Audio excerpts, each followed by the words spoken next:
बिटशॉट सेकंडों में वह कहते हैं जो मायने रखता है। बिटशॉट इन सेकंड्स से व्हाट मैटर्स। भारतीय मानक शेयर मामूली गिरावट के साथ पीछे हटे क्योंकि वित्तीय क्षेत्र ने वापसी की। 3 अक्टूबर 2025 को भारत के शेयर बाजारों में हल्की गिरावट देखी गई, जहां निफ्टी 50 लगभग 0.19% गिरकर 24,786.7 तक था और सेंसेक्स 0.14% नीचे उतरकर 80,865 पर पहुंचा। 3 अक्टूबर 2025 को भारत के शेयर बाजारों में हल्की गिरावट देखी गई, जहां निफ्टी 50 लगभग 0.19% गिरकर 24,786.7 तक था और सेंसेक्स 0.14% नीचे उतरकर 80,865 पर पहुंचा। 3 अक्टूबर 2025 को भारत के शेयर बाजारों में हल्की गिरावट देखी गई, जहां निफ्टी 50 लगभग 0.19% गिरकर 24,786.7 तक था और सेंसेक्स 0.14% नीचे उतरकर 80,865 पर पहुंचा।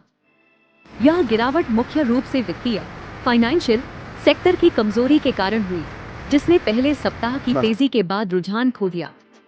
कुल 16 प्रमुख सेक्टरों में से 9 सेक्टरों का शुरुआती खुलते ही नकारात्मक प्रदर्शन रहा। विश्लेषकों ने कहा कि वित्तीय सेक्टर में लाभ अंतर, इंटरेस्ट मार्जिन्स और ऋण लागत क्रेडिट कॉस्ट पर बड़ी निगरानी का दबाव है।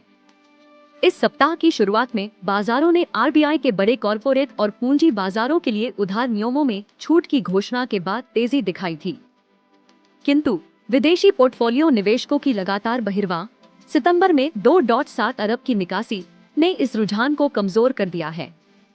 वहीं पीसी ज्वेलर ने इस गिरावट को चुनौती दी और 4% की बढ़त दिखाई, क्योंकि उसने अपनी राजस्व वृद्धि 63% और बैंक ऋण में कटौती की घोषणा की।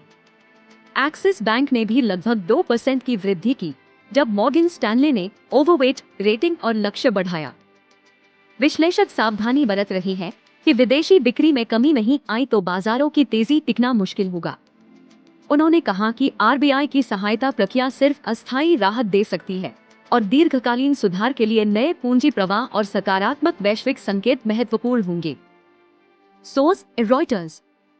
ऐसे ही अपडेट के लिए बिटशॉट पर बने रहें।